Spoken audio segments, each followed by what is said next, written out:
Welcome to Maritzburg, everybody. Hollywood Bet Scottsville. That's where we are on this Sunday meeting. Hopefully it's all been good. Betway Wages Win. Len Mayu is on the line. 069 164 3272 is our WhatsApp number. And of course, there's the QR code to open our sponsors account. That's Betway. If you haven't already got an account with them, you don't know what you're missing. So, yeah, let's start flying with Aviator 2. The second is a maiden plate and it's over 1,200 meters. It's start to the bipod. There are a couple of comments. I'll just give you an idea on the market. The 10 Drill London Punt is the favourite at 15 to 10, 17 to 10 about number 11 Johnny Boy. Spanner Fee number 1 on the card, priced up at 7 and 2. And the comment from the Decock team about this horse: nice horse, but will need further. So that's the comment there. And there's one more that we must refer to, the marquee, number 6 on the card. This is from Andre Nell. He says, nice type and got a quartet chance. So I guess based on that, Len, it probably leans with the two horses that have already run. Good morning, Clyde. Yes, certainly. Look, most of the field is made up of newcomers, but the two that have run, Dreeland and Punt and Johnny Boy, they both ran good races in the same race on debut. And if I think those are the two to beat. If I had to choose one of them, I would side with the 10 horse Dreeland and Punt, because he was bought for a run, in the closing stages, and he would have got a bit closer to the winner. I don't say he would have won, but he would have got closer to the winner on that occasion, and he can only improve with that run. So for bipod purposes, I've included both in the hope of doubling up. Yeah, interesting. Callan Murray, of course, rode Johnny Boy. He's now riding for the Decock team, which is understandable. You'll have an idea as to where it all fits in. But that's the first leg of the bipod. Hopefully we'll be safe enough with those two horses that have already run. It costs 120 Rand. Okay, you ready to get the PA on now, because it's that time. It's a maiden plate and it's over 1,200 meters. Should run about 1:15, not to interrupt your Sunday lunch. Okay, the market this morning has got them as follows. Betway's got the 5 Son of Reef, whose odds on to win. He's 8 to 10 to win. It was a very good debut, I thought. He beaten 2.5 lengths on that occasion, but a solid performance from him, the Son of Rafif. He's 8 to 10. 9 Play World is the second choice at 33 to 10. We saw a first timer of Tony Riverland's come out the other day and win. And let me give you an idea what Tony says about this horse. He has the following to say about number 9 Play World. And this is the comment from Tony Riverland. I'll pull it up for you now. Has a winning chance. The last time he said that, the horse won his first timer. So there you go. And then who's next best in the market? Let me just have a look for you. Number 6, Cognac, is next in, and he's at 9 to 2 on Friday morning. Now, he's also a first-timer, and Stewie Ferry trains him, and he says, showing good work, has got a quartet chance, but not as confident as Tony Riverland. So that's quite interesting now, Len. Yes, Clyde, that is interesting. But this was Son of Rafif. He ran a cracking debut, and he had Buddy Boy a length and a half behind him on that occasion, and Buddy Boy came out last week Sunday and trotted home. He was a facile winner. So I think that Son of Rafif, despite the fact that he is taking on some unknowns, I think he's very hard to beat. To me, he's a 5-star bet. Okay, well, there we got it. We're going in Son of Rafif. He's 8 to 10 to win. Tony Riverland's baby's 33 to 10, second favourite Play World. But if Buddy Boy is anything to go by, as Len's just alluded to, it's very hard to beat Son of Rafif. Yes, we're still in the maidens, but it's an open maiden, so make a note of that. And it's over 1,400 metres. In terms of the race, the best horse in here at the weights, number 3, Master Silvano, ahead of the 5, Jet Blackfire. Now, the market, let's go to Betway, where Jet Blackfire is favourite. It's priced up at 2 to 1 to win. Much better run from him last time when going over a little bit of ground, so you'll enjoy it again. 3 Master Silvano, second choice at 28 to 10. He's been holding his form well. 4 Pied Piper is 9 to 2. And number 9 on the card is next in at 6 to 1. It's 7 or 8 to 1 and better about the balance. There's a first timer in here. Alison Wright, there is a comment about this horse. I can tell you, Len, about Two Sword Speed, and she says will be green and needs further. Yeah, Clyde, this is where it starts getting a lot trickier now. So this is a very competitive start to the pick six, with most of the field in with some sort of a winning chance. My selection in no particular order is 3, 5, 3, 4, 5, and the 9. If anything, maybe the 5 Jet Blackfire, but I really do think it's a tricky race, and I've included quite a few in the pick six. Okay, interesting. Thanks for that. We're putting all of 1, 3, 4, 5, 6, 8, 9. It's a maiden, but it's an open maiden, and there, as you can see from Len, are quite a few of them that can win. We do have a banker coming on later on. Our banker of the day, Len, will be hoping that number 1 on the card in race 6, that was Capolino, ends up winning. Welcome back. We're on to race number 5 now. It's a class 5. And it's over 1,400 meters. So open race is probably the most difficult, one of the most difficult races on the card. Betway this morning on Friday have got them priced up as follows in race 5. Number 3, Town Cry. I was impressed with his win. I mean, he got up to the closing stages. He won well. And I thought it was a good finish. He's well bred. He's a William Longsword out of a Var mare. So lots in his favour. But he's just coming out of the maidens into a handicap. So not going to be as easy as what his last start was. 10 Gorgeous Cape, priced up 4-1, also similar, only had 2 runs. Yes, she does take on the boys, but we'll see how it goes with her. She's second price 4-1. 1 Roy taking off 7-1 for Chapoli. She's priced up 7-1, and 11 Indecent Proposal is priced up at 8-1. They bet 10s and better the balance. Hard race. I know we've got youngsters that have only just won their recent starts, but it's probably wide open, Len. Yes, Clyde, I'm inclined to agree with you. It's again a very tricky affair, and I encourage punters to include as many as possible here. Look, the recent maiden winner, Town Crier, he was well supported when winning his maiden, and he looks to have scope for more improvement. He's also been gelded since that win, so although it's never easy coming off a maiden win and following up, he does look to be quite promising. So it wouldn't surprise me if he did win again. And if you held a gun to my head, he would be my first choice. But really, there are some hard knockers in the race, and as I say, I would include as many as possible here. Okay, we're going field. That's what we're doing. Field in the first leg of this jackpot at 220 a perm.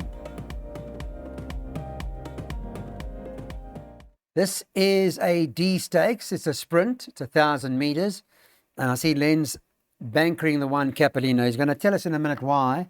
The market's got Capolino 22-10 on Friday morning for Wendy Whitehead. Richard Faree is riding this horse. He rode him last time, and he ran a solid second on that occasion. For Arverni Princess, 33-10, second favourite at the moment. 7 Fascination is next in. What price Fascination? 33-10. And then you can get number 8 T-Rex, who's priced up at 9-2. Wherever I lay my hat, the 5 is 11-2, 8-1, 2 Navajo Dancer, and double figures about the others. Give us good news here, Lenny. What's the story with Capolino? Well, Clyde, because of the tricky nature of the card, we have to come up with bankers along the way to try and make the perms sort of manageable. And to me, Capolino is one of the better options as a banker. Since they've removed the blinkers, he's started to show good form. He won, and then he ran second last time out, only outrun by a fate of fortune in the closing stages. And Richard Faree is stuck with him. And really, it's with all due respect, it's not a strong field, and I can see him notching up his third win. Arverni Princess, she's at her best over 1,000, but she's been laid off for a while. If she's fit and well, she'll be in the shake-up, but I do think that Capolino will take a lot of beating in this field. Yeah, it sounds to me like if it's not Capolino, then it's anything possible. It's one of those races. So, all right, let's take the risk. Capolino banker in the second jackpot, 220 a perm.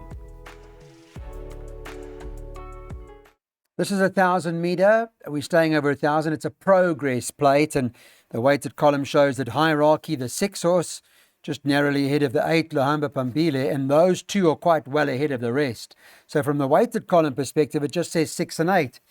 The betting has got 6 Hierarchy, favourite Friday morning at 16 to 10, and Lohamba Pambile at 19 to 10, and then you can get 5 to 1 and better about the balance. Does it come down to just the two of them?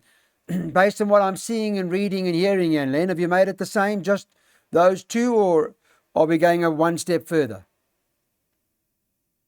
Clyde, I've taken it a step further. I mean, you've got these two very promising fillies, Hierarchy and Dark Matter, who's done nothing wrong. But obviously, there are other runners like Lohamba Pambili and Major Tommy. So it doesn't end with just the two fillies. I would include, well, in the pick six, I've included 5, 6, and 8. And then in the jackpots, I threw in the two just in case, Major Tommy. So if I just feel I want to put that Major Tommy into their pick six, by all means do it. It's just that I was trying to cut costs down. So, yeah, those are the two fillies are big runners, 5 and 6. Okay, well, we'll see how they go. Lohamba Pambili is a course and distance specialist. Len's gone exactas, and we're going all of 2, 5, 6, and 8. We've got 2 more races left.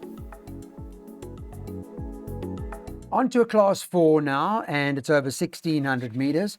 Runs at about 4:15. We never had any scratchings when we were doing the show this Friday morning, so just keep a closer look on SA Horse Racing. It'll give you an idea as to what's going on. 7 Golden Rules, the favourite here, and it's been priced up at 2 to 1 for Peter Muscat and Richard Fourie. Richard hasn't ridden this horse before, but he rides him now.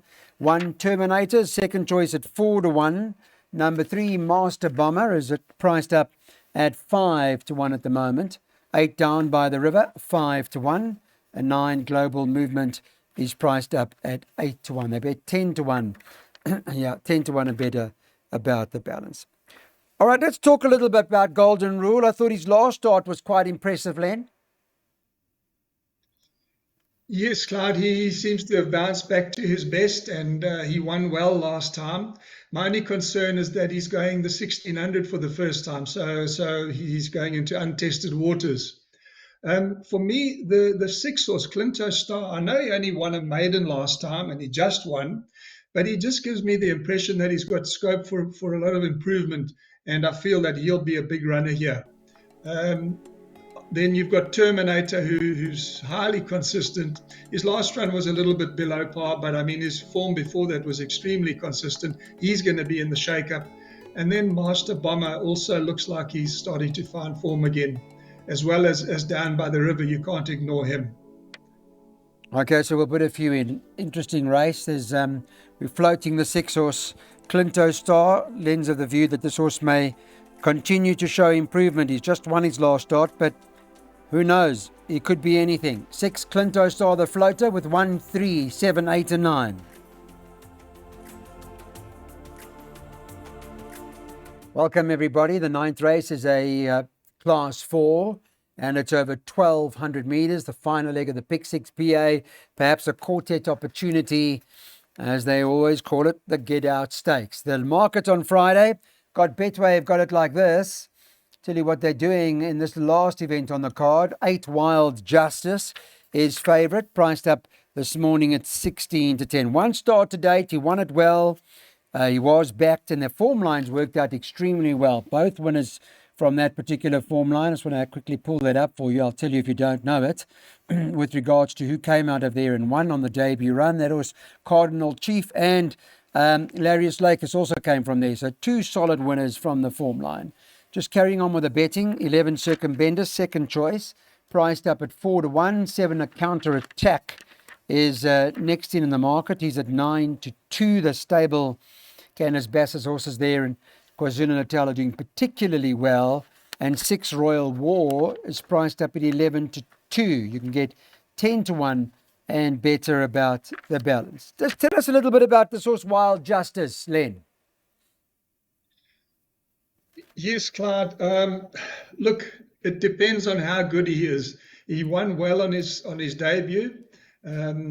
beating Holy Star, and he looks to be very promising. But he's taken a step out of the maidens, and he's bumping a lot stronger here.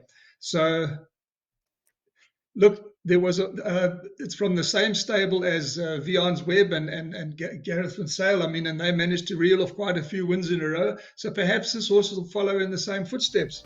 If you go past him, it's a wide open affair. Circumbendibus won on the course last time, and I would make him the biggest danger. But thereafter, Clyde, it's very, very difficult. You're looking at a field event.